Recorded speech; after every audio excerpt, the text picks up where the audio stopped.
আসসালামু আলাইকুম, আমি রিমা আক্তার। আমার চ্যানেলে আপনাদের সকলকে স্বাগতম।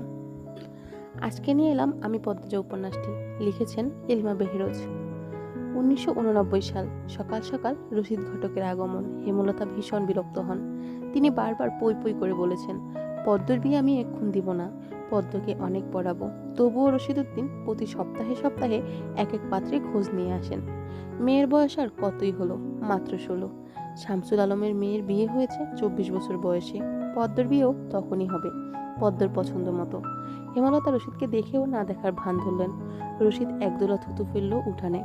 এরপর হেমলতার উদ্দেশ্যে বলল, বুঝছো পদ্মর মা, এইবার যে পাত্র আনছি এক্কেরে খাঁটি হীরা।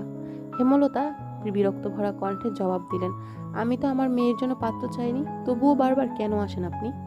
যুবতী মাইয়া ঘরে রাখুন ভালা না, মেয়েটি তো আমার, আমাকেই বুঝতে দেন। হেমলতার কণ্ঠে বিরক্তি ঝরে পড়ছে।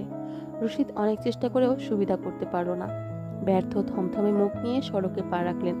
প্রতিদিনই কোনো না কোনো পাত্রপক্ষ এসে হাতে টাকা গুঁজে দিয়ে বলবে, মোর্শেদের বড় সেরিডারে চাই। রশিদ নিজে নিজে বিটবিট করে আওড়ালো, গ্রামে কি আর সেরি নাই? একটার সেরিরেই কেন সবার চোখে পড়তে হইব? চাইলেই কি সব পাওয়ান যায়? পূর্ণা স্কুলের জামা পরে পদ্মজাকে ডাকলো, আপা, এই আপা, স্কুলে যাবি না? আপারে। পদ্মজা পিটপিট করে চোখ খুলে কোনো মতে বলল, না। পরপরই চোখ বুজে ঘুমে তলিয়ে গেল। পূর্ণা নিরাশ হয়ে মায়ের রুমে আসলো। আম্মা, আপা কি স্কুলে যাইব না? হেমলতা বিছনা ঝাড়া রেখে পূর্ণার দিকে কড়া চোখে তাকালেন। রাগী স্বরে বললেন, যাইব কি? যাবে বল। পূর্ণা মাথা নত করে ফেলল। হেমলতা কড়া আদেশ, মেয়েদের পড়াশোনা করাচ্ছে কি অশুদ্ধ ভাষায় কথা বলার জন্য? শুদ্ধ ভাষায় কথা বলতে হবে। পূর্ণাকে মাথা নত করতে দেখে হেমলতা ভীষণ তৃপ্তি পান। তার মেয়েগুলো মান্যতা চেনে খুবই অনুগত। তিনি বিছানা ঝাড়তে ঝাড়তে বললেন, পদ্মর শরীর ভালো না, সারা রাত পেট ব্যথায় কেঁদেছে, ঘুমাক। পূর্ণার কিশোরী মন বুঝে যায় পদ্মজা কিসের ব্যথায় কেঁদেছিল। সে রাতে নানা বাড়ি ছিল বলে জানতো না।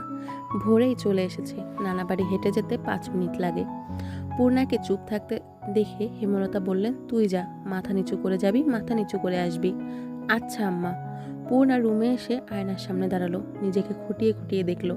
এরপর গত মাসে মেলা থেকে আনা লাল লিপস্টিক গাঢ় করে ঠোঁটে মাখে। 14 বছরের পূর্ণার ইদানিং খুব শাস্তি ইচ্ছে করে। হেমলতা সেজেগুজে স্কুলে যাওয়া পছন্দ করে না বলে পূর্ণা আগে